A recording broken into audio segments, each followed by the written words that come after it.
네, 시청자 여러분 안녕하십니까? 김우진입니다. 정부가 취약 연령을 만 6세에서 만 5세로 낮추는 학제 개편안을 발표하자 교육계 안팎의 반발이 거셉니다. 학부모와 교육단체 등은 이번 학제 개편안을 두고 유아 발달 단계에 맞지 않고 조기 사교육을 조장할 수 있다며 우려하고 있습니다. 자, 그렇다면 세계적으로는 어떨까요? OECD 교육 지표에 따르면 2019년 기준 38개 회원국 중 우리나라를 포함한 26개국은 초등학교 입학 연령이 만 6세입니다. 다른 나라들과 비교해도 우리나라의 초등학교 입학 연령 늦지 않은데요. 교육은 100년 대계라고 하죠. 정부의 교육 정책, 장기적인 안목으로 충분히 논의하길 바랍니다. 강원도의 오늘과 소통하는 시사 큐레이터 생방송 더 인사이드 지금 시작하겠습니다.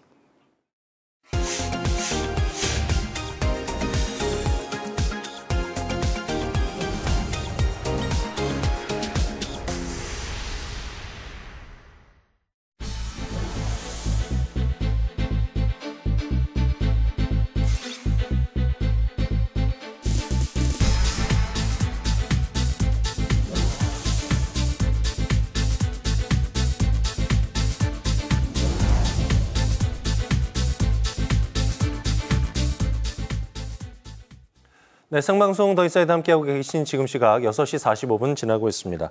한 주간의 가장 핫한 이슈를 탈탈 털어드리는 시사인 이슈 시간인데요. 진보와 보수를 대표하는 두 전문가들의 의견 듣도록 하겠습니다.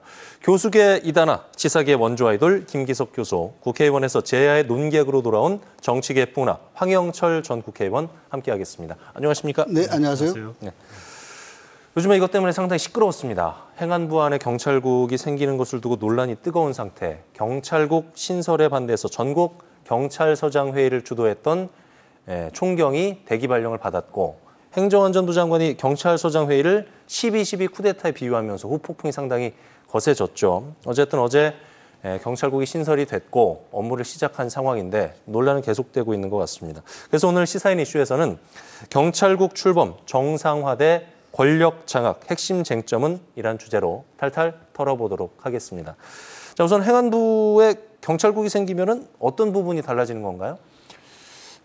이제 1991년 민주화 이제 시점에서 내무부 산하의 치안본부라는 조직이 있었죠. 그래서 내무부가 아주 치안 업무를 굉장히 직접적으로 관리 감독했는데 민주화 조치로서 이제 경찰청으로 독립을 시켜서 굉장히 정권으로부터 좀 독립적이고 자율적으로 운영될 수 있게 만들었는데 그럼에도 불구하고 그래도 정부에서 어쨌든 경찰의 통제, 지휘 감독할 수 있는 그런 시스템이 필요하다라고 이제 이번에 새롭게 느끼게 된 것은 수사권 조정에 의해서 상당 부분 이제 경찰의 권한이 이제 크게 된 것이죠. 그러다 보니까 좀 더 시스템을 좀 더 보완해서 지휘 통제 감독을 좀 강화해야 된다라는 취지입니다.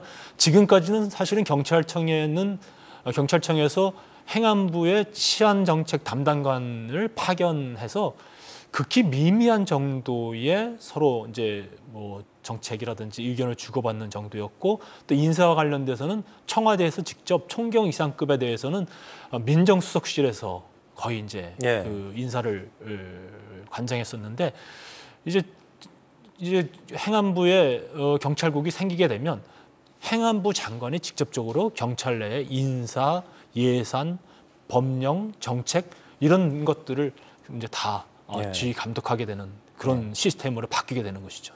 행안부 안에 경찰국이 생겼는데 황 전 의원님 안에 눈다래끼가 생긴 것 같아요. 많이 피곤하신가 봐요. 괜찮으세요? 네, 사실은 눈다래끼 때문에 오늘 조금 감추려고 이 소품으로 안경을 좀 쓰고 나왔는데 우리 시청자분들한테 좀 잘 보였으면 좋겠습니다. 너무 어울리세요, 안경이. 그래서 제가 잘 어울리시죠. 알 없는 안경 좀 소품으로 좀 가지고 다니면서 쓰시라고 제가. 하여튼 시청자 여러분 죄송합니다. 그러나 출연을 해야 되니까. 어쨌든 오늘도 집중 분석 부탁을 좀 드리겠습니다. 교수님은 행안부에 경찰국이 생기면 어떤 부분이 달라지는지. 지금 말씀하신 대로 이제 그 경찰에 대한 통제권을 행정안전부가 가져가는 것으로 그렇게 이제 기본적으로 되는 것인데요.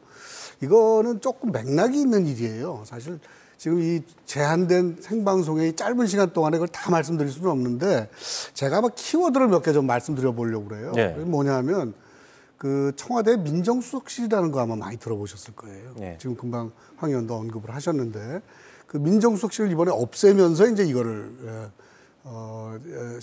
말하자면 경찰국을 만들었다는 것이 있고요.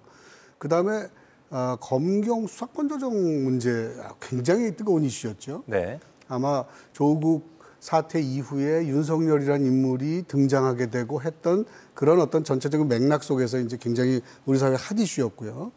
그다음에 최근에 와서도 그 사이에 공수처 설치 문제가 또 핫 이슈였지 않습니까? 그다음에 최근에 와서는 또 검수완박법이라는 게 난리가 났었어요. 네. 그러니까 말하자면 전체적으로 이것은 우리 사회의 지난 몇 년 동안 핵심 이슈였던 검찰 개혁 이슈라고 하는 것이 여전히 지금 영향을 미치고 있는 그런 것이라고 생각하시면 될 것 같고, 그다음에 기본적으로는 그동안의 검찰 개혁 이슈의 핵심은 뭐냐면 검찰로부터, 그러니까 수사권과 기소권을 다 가지고 있는 검찰로부터 수사권을 띄어서 경찰로 준다는 것이었거든요. 근데 이 결과는 어떤 거냐면 수사권을 뺏겼던 검찰의 총장을 지내신 분이 대통령이 되고 나니까 네. 이 결과는 어떻게 되냐면 그리고 난 다음에 행정부가 경찰을 장악하는 이런 모양새가 된 것입니다. 그렇기 때문에 이렇게 반대가 심한 것이죠. 어쨌든 의견이 양분되는 게 정부의 입장을 살펴보면은 경찰 행정 자체를 정상화하는 거, 투명하게 하는 것이다. 이런 입장인 거고, 반대측 입장을 보면은 정부가 경찰을 통제하려는 거다. 권력을 장악하려는 거 아니냐. 양분되는 것 같은데 황 전 의원님은 어느 측 의견을 동의하시는지요? 글쎄, 똑같은 의미인데 바라보는 관점에 좀 차이가 있는 것 같아요. 어쨌든 경찰국이 행안부 내에 신설되면 경찰을 통제할 수 있는 기관이 하나 더 생기는 거죠. 조직이 하나 더 생기는 거잖아요.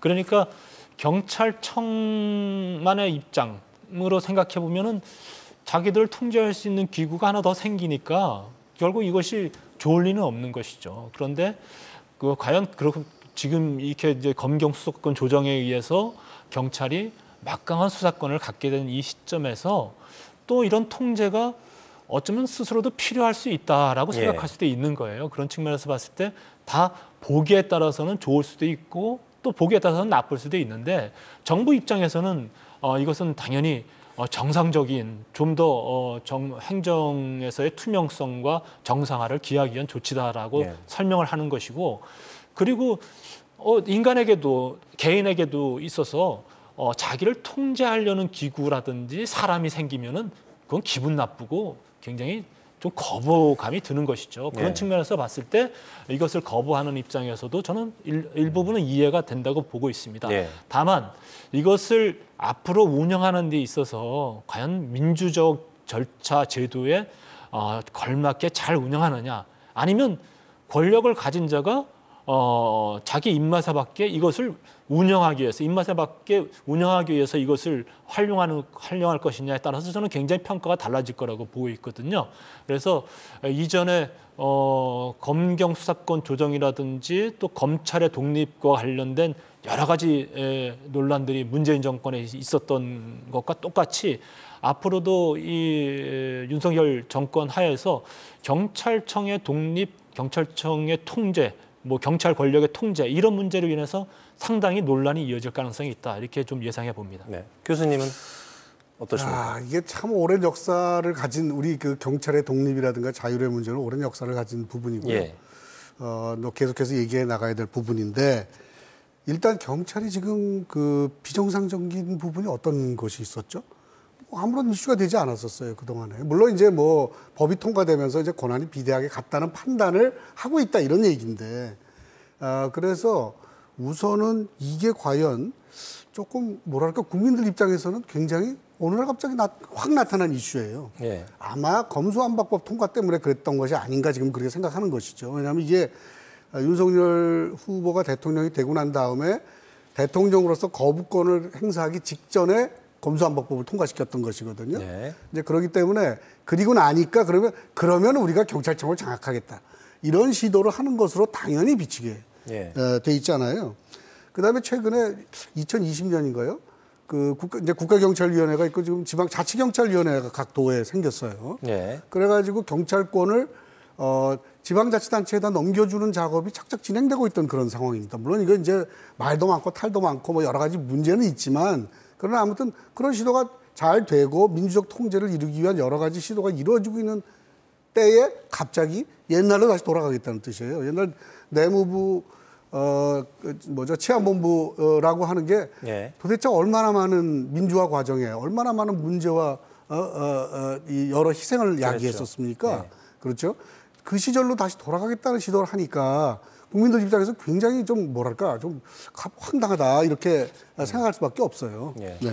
이제 이 부분에 대해서 조금은 좀 분명히 해야 될 것이 우려하시는 건 제가 김 교수님께서 우려하시는 거는 저 무슨 뜻인지 알겠어요. 근데 이제 그 팩트를 분명히 하자면 옛날에 치안본부로 돌아가는 것과는 엄연히 궤가 좀 다릅니다. 그러니까 옛날에는 그 내무부가 막강한 권력을 가지고 있었던 부처였는데 내무부가 직접적으로 치안본부를 다 좀 운영하고 통제했어요. 그러니까 소속 국 정도의 그런 걸로 이제 볼 정도였었는데 지금은 이제 경찰청이 이제 완전히 독립된 것이고 그것을 일부 보완하기 위한 조치로서 이제 이렇게 했다고 봐야 되기 때문에 옛날로 돌아간 건 좀 아니라고 보고요.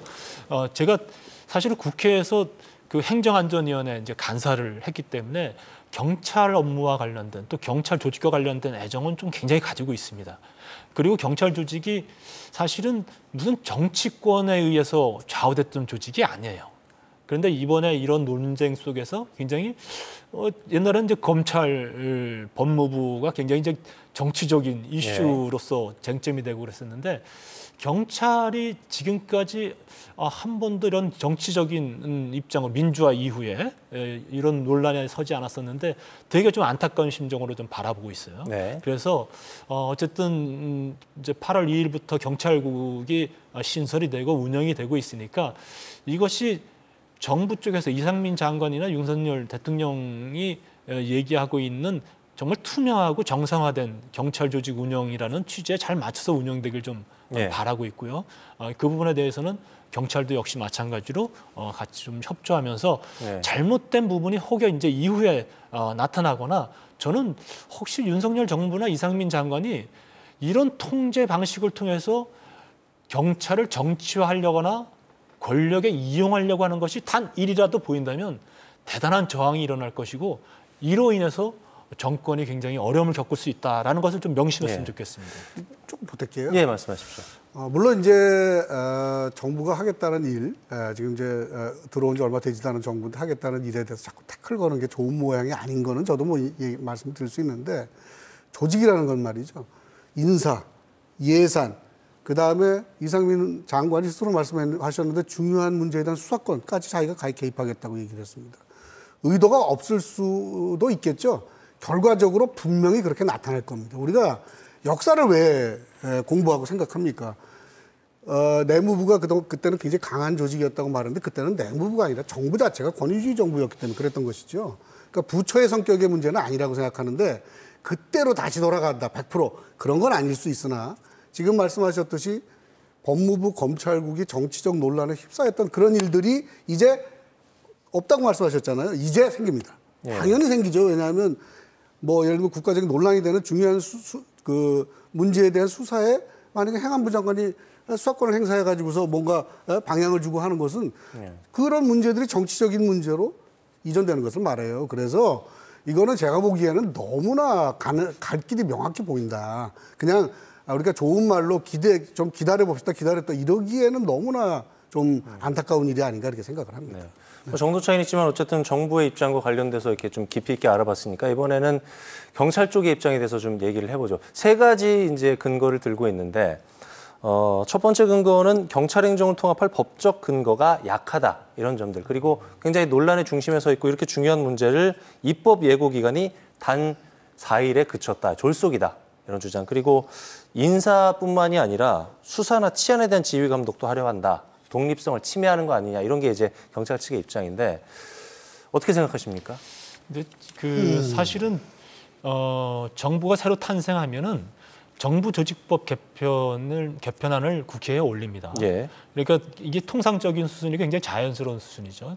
이제 그런 수순을 통해서 부처를 개편하고 또 부처 내에 어떤 조직 업무 분장이라든지 이런 부분들도 사실은 굉장히 밀도 있게 논의가 되고 그렇게 해서 출범을 하는데 국회 상황이 그렇지가 못하잖아요. 그러니까 윤석열 정부가 이번에 안 한 것, 특징적으로 안 한 것이 역대 정권에 비교해서 안 한 것이 정부 조직 개편을 안 한 거예요. 네. 그러니까 이런 것들을 정부 조직 개편안을 통해서 올려서 했으면은 굉장히 자연스럽게 논의가 되고 거기서 이제 찬반 논쟁이 있었을 거라고 생각하는데 그걸 못했기 때문에 새로운 방법을 택한 것이죠. 그러나 사실은 저도 그 정부 조직법 개편안에 대해서 국회에서 심의를 해봤습니다만 큰 부처의 명칭이라든지 조직이라든지 이런 것들에 대한 것은 국회에서 논의가 중점적으로 되는데 그 내부적으로 사실은 실국 단위의 논의라든지 업무 분장이라든지 이런 것들은 굉장히 유연하게 이루어질 수 있게 좀 하는 거예요. 그것이 정부 조직법상에 가능하기 때문에 그런 것이죠. 그래서 이런 경찰국이라든지 여타의 국 신뢰 신설 문제는 부처 내에서 그리고 행정부 내에서 스스로 할 수 있는 부분이 있는 거예요. 그래서 저는 이 부분이 이제 법적으로 잘못됐다고 생각하진 않는 것이죠. 그리고 입법 예고와 관련돼서도 사실은 입법 예고가 통상적으로 40일의 기간을 정해주고 있는데 국민들의 권익이라든지 일상생활과 관련된 부분에 있어서는 대체적으로 만 25일에서 40일 사이에서 논의가 이루어집니다. 거기서 이제 의견도 받고 그러는데 그렇지 않은 정부 조직이라든지 등등에 관해서는 사실 5일 이내로 짧게 끝나는 경우가 있어요. 그래서 이번과 관련된 것도 정부 조직상의 문제이기 때문에 뭐 4일 정도의 입법 예고를 통해서 했는데 제가 보기에는 뭐 좀 더 논의를 주고받아도 됐지 않을까 저는 아쉬움은 있지만 그렇다고 해서 크게 이것이 유별나게 시급하게 서둘렀다 다른 사안들에 비해서 그렇게 또 보기도 어려울 것 같습니다. 글쎄요. 그러니까 제 생각에는요. 지금 이제 황 의원님이 일반적인 형태의 정부 조직 개편, 정부가 출범할 때 이제 말씀을 하셨는데 그러면 어떻게 되냐 하면 공약에 들어 있어요. 그래서 우리가 이러이러한 정책을 할 것이고 우리의 정책 기조는 이런 것이고 따라서 우리는 조직을 이렇게 개편해서 가겠다. 그렇게 해서 예를 들면 조직 개편이 정책 과제 안에 들어 있고 그것을 바로 조직 개편 논의를 해서 이제 법을 통과시켜서 가는 것이죠. 없습니다, 이런 거. 그러니까 이거는 검수완박법이 통과되면서 정치적으로 결정됐다고 저는 보고요. 그다음에 이게 이제 조직상의 문제라고 지금 말씀을 하셨는데 그렇게도 볼 수 있겠죠. 물론 이제 행안부의 외청으로 있는 경찰청에 대한 어떤 통제권의 문제이긴 하지 않습니까? 그러나 경찰이 그냥 단순한 정부의 조직의 문제다라고 말하기는 저는 없다고. 도대체 국민 생활에 경찰처럼 많이 직접적으로 관여되는 것이 어디 있으며 그것은 매우 중요한 엄청난 경제적 범죄에서부터 작은 자범이나 경우에 따라서는 우리가 무슨 어려운 짓에 도와움까지 말이죠. 국민의 삶에 깊이 관여하는 조직입니다. 이것을 단순한 어떤 조직 개편으로 봐야 된다라고는 저는 보기 어렵지 않을까. 그래서 이거는 조금 법적인 근거가 없다는 것도 물론 중요하고요. 왜냐하면 법무부 장관은 그 검찰 업무의 수장으로 써 있습니다, 법에. 그런데 그 행안부 장관의 업무 내에는 치안이라는 건 들어있지 않아요. 그러니까 좀 더 논의를 하고 국회를 통해서 법을 개정하고 이렇게 갔어야 되는 문제인데 그거를 너무 여러 가지 형태로, 그러니까 절차적인 측면, 명분의 측면, 여러 가지 측면에서 너무 부족함이 많지 않나 그런 생각을 하게 됩니다. 어쨌든 간에 인사권 관련돼서 굉장히 논란이 많은 것 같긴 해요. 행안부 장관이 인사권을 갖게 되면 표현이 좀 그렇습니다만은 경찰청장이 바지 경찰청장이 되는 거 아니냐, 이런 우려의 목소리들도 있고요. 표현이 좀 그렇습니다만 또 다른 우려의 목소리는 그동안에 치마 경찰청장이었나요? 어떻게? 그렇습니다. 어쨌든 경찰 측면에서 봤을 때는 승진해야 될 거 아닙니까? 어쨌든 공직자니까 물론이죠. 승진해야 되기 때문에 눈치를 또 보게 되고 정부 입맛에 맞는 수사로 이어지지 않을까. 저 같은 경우도 그런 우려의 목소리를 내고 싶거든요. 어떻게 보세요? 근데 저는 사실은 우리 경찰이 모르겠습니다. 수뇌부의 일부는 그렇게 해서 눈치를 보는 경찰일지 모르겠습니다만 저는 대부분의 경찰은 대단히 국민들의 입장에서 일하는 경찰이라고 보고 있어요. 예. 그리고 이제 그런 경찰을 유지해왔기 때문에 저는 그 부분이 크게 걱정할 일은 아니라고 보고 있어요. 왜냐하면 이전에도 사실은 경찰 인사는 물론 경찰청장이 여러 가지 역할을 하겠습니다만 사실은 청와대 민정수석실하고 총경 이상급에 대해서는 대단히 긴밀하게 논의를 해서 이루어졌던 거기 때문에 지금 그것이 행안부 장관 지휘하러 온다고 해서 크게 좀 달라지는 거라고 생각이 들지는 않거든요. 예. 근데 우리가 기본적으로 이번 논쟁에 있어서의 큰 흐름이 무엇일까를 사실은 생각해 보면 네. 사실은 지난 정권에서는 이 검찰 조직이 그 정부 입맛대로 움직여지지 않은 조직 이렇게 돼서 반문재인 정권 부처처럼 이렇게 됐는데 사실은 경찰이 이번 윤석열 정권 하에서는 정부 하에서는 경찰이 그 입장을 마치 대체하는 것처럼 이렇게 보여지기 때문에 예. 그런 여러 가지 큰 맥락이 지금 경찰국 신설을 바라보는 그 밑바닥에 깔려 있는 것이 아니겠느냐 그렇게 보고 있어요. 그래서 저는 어쨌거나 지금 당장 이제 그 경찰국 신설이 이루어져서 이제 8월 2일부터 업무를 시작을 했습니다. 네. 그렇다고 한다면 국민들에게 과연 이거 신설이 제대로 된 것인가 아닌가를 보여줘야 될 것 아니겠습니까? 이 신설을 통해서 앞서서 문재인 정권에서 소위 말하는 이제 조국 사태 이후에 법무부 장관 이하 등등 해서 윤석열 대통령이 탄생하게 만들 정도의 그런 여러 가지 통제 또 지휘권 이런 것들이 잘못 발휘가 됐던 것 아니에요? 그런 것을 국민들이 막았었던 것이고요. 만약에 이번 정부에서 경찰을 그런 식으로 윤석열 정부에서 한다고 그러면 똑같은 방식의 국민적 저항이 돌아올 것이다라는 것을 좀 명심했으면 좋겠다. 예. 교수님? 뭐 전 짧게 말씀드릴게요. 지금 그 황 의원이 가지고 계시는 정도의 경찰에 대한 신뢰가 있다면 이런 조치가 필요 없겠죠. 경찰 믿고 그냥 뭐 수사권 주고 놔뒀으면 될 거 아닙니까? 그런데 왜 이렇게 무리수를 두는지 잘 이해가 가지 않습니다. 개인적으로는요. 그러니까 이제 이것에 대해서 이런저런 해석들이 있습니다. 이런저런 해석들이 있는데 여기서 그걸 다 말씀드리긴 쉽지 않지만 아무튼 조금 우리가 지금 너무 할 일도 많고 너무 지금 경제도 위기고 그런데 이거 하느라고 이렇게 그 에너지를 써야 되나 그런 식의 그 회의감 같은 것을 가지고 있습니다. 어쨌든 여러 논란과 우려에도 불구하고 정부는 검수완박으로 비대진 경찰 권한을 견제할 필요는 있다. 이런 입장인데요. 실제로 경찰의 권한이 전보다 좀 많이 높아졌나요? 그리고 두 분도 경찰의 권한이 비대해졌으니까 이걸 좀 견제해야 된다. 이런 입장이신가요? 어떤 입장이세요? 근데 견제라는 표현은 저 별로 이렇게 잘 어울리는 표현은 좀 아닌 것 같고요. 어쨌든 권한이 많아지면 그 권한이 국민 생활에 미치는 영향이 상당 부분 있을 것이다. 그래서 그것에 대해서 좀 더 올바르게 행사될 수 있는 방안을 좀 찾아보자. 저는 이런 취지로 좀 봐야 될 것 같아요. 그런 취지로 봐야 되는데 그런 선한 취지로 설명을 하고 선한 취지로 직제를 개편하고 조직을 만들었으면 그것에 맞게 운영하는 것이 중요한 것 아니겠어요?